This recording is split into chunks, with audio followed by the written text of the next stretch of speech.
Ya, di video ini kita masih lanjut untuk sifat-sifat perpangkatan ya. Di sini kita akan ngebahas tentang sifat akar dan akar tak sebenarnya ya. Nah, di sini ada salah satu sifat di mana akar A itu sebenarnya adalah A pangkat setengah ya. Jadi kalau nggak ada apa-apa di sini, ini sebenarnya ada angka 2, cuma nggak ditulis.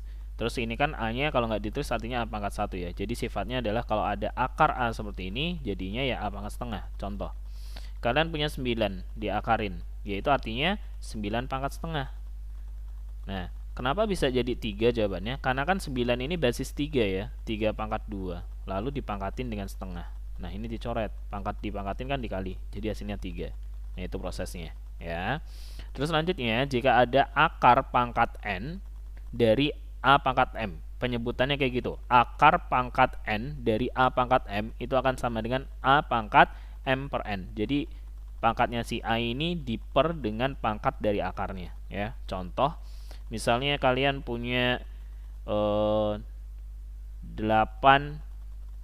dipangkatin 2 terus diakarin 3. Ini menyebutnya adalah akar pangkat 3 dari 8 pangkat 2. Kan nulisnya jadi 8 pangkat 2 per 3. Kalau dibikin suruh sederhana, 8-nya dirubah. Ini kan basis 2 ya. 2 pangkat 3 dipangkatin 2 per 3. Ini tinggal dicoret aja. Jadi hasilnya 4 karena 2 pangkat 2 ya. Seperti itu. Itu adalah sifat dari akar ya.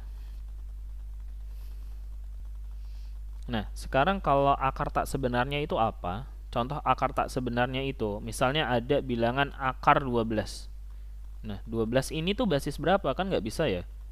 Kita kan nggak bisa rubah si 12 ini basis berapa. Jadi caranya adalah 12 ini itu berapa kali berapa.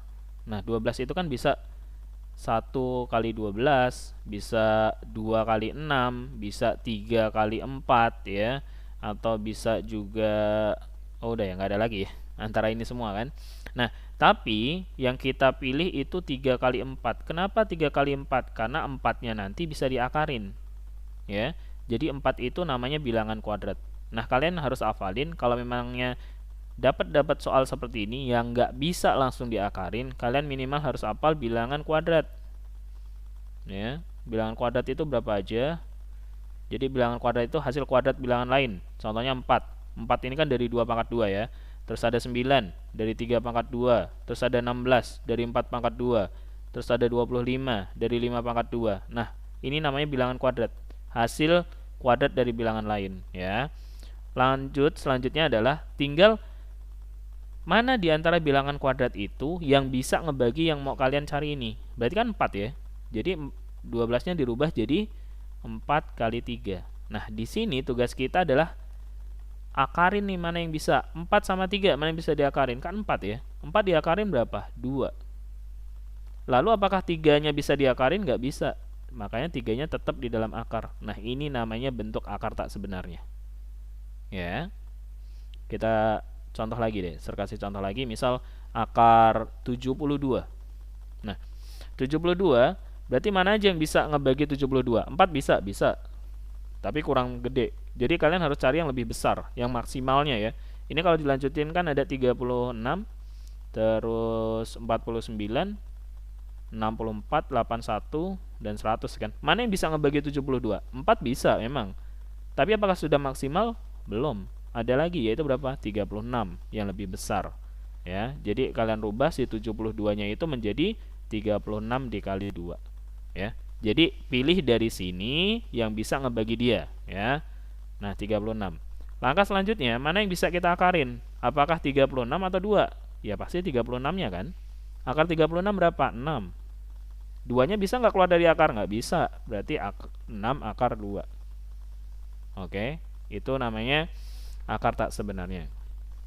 Lalu ada juga namanya operasi hitung akar tak sebenarnya. Contoh misalnya di sini ada akar 8 ditambah akar 72. Nah, ketika bentuk kayak gini, ini nggak bisa diapa-apain. Kalau ditambahin nggak bisa. Kenapa? Karena di dalam akarnya berbeda. Contoh, misal ser punya 3A ditambah 3B. Ini kan nggak bisa jadi 6AB kan? Karena beda variabelnya. Sama, akar itu kalian anggap aja seperti variabel. Jadi tugas kalian kalau dapat soal seperti ini, kalian harus rubah dulu akarnya. Berarti akar 8 kita cari nih. Minimal kita harus bikin sama yang ada di dalam akar. Berarti ini berapa? Mana yang bisa ngebagi 8? Pasti 4 kan? Jadi 8 itu 4 dikali 2. Mana yang bisa dikeluarin dari akar 4-nya? Akar 4, 2. 2 yang belakang nggak bisa keluar, jadi 2 akar 2. 8-nya dirubah jadi 2 akar 2. Ya, ditambah dengan akar 72. Tadi udah dapat nih, 6 akar 2. Nah, sekarang kita lihat nih. Nilai yang ada di dalam akar kan udah sama, yaitu akar 2 dengan akar 2. Jadi angka di depannya bisa ditambahin. Jadi 8 akar 2. Ya, itu proses kalau pertambahan. Begitu juga sama pengurangan. Jadi tugas kalian membuat yang nilai di dalam akarnya sama. Ya. Tapi kalau perkalian atau pembagian ya langsung aja. Contoh, misalnya ada, soalnya kita balik nih contohnya. Misalnya akar 3 deh dikali dengan 5 akar 2. Berarti gimana cara ngalinya? Angka di depan akar dikali dengan angka di depan akar. Kalau akar aja kan sebenarnya di sini ada angka 1 ya. Jadi caranya adalah 1 dikali 5 dikali dengan akar 3 kalian kaliin dengan akar 2. Jadi jawabannya berapa? Ini 5, ini dikaliin ya akar 6. Kalau perkalian akar yang di dalamnya langsung kaliin aja ya. Jadi hasil akhirnya 5 akar 6. Itu kalau perkalian. Tapi kalau pertambahan atau pengurangan harus dibikin sama yang di dalam akarnya. Tapi kalau perkalian ya langsung hajar aja. Ya. Tolong dipahami, nanti kita akan belajar tentang ini.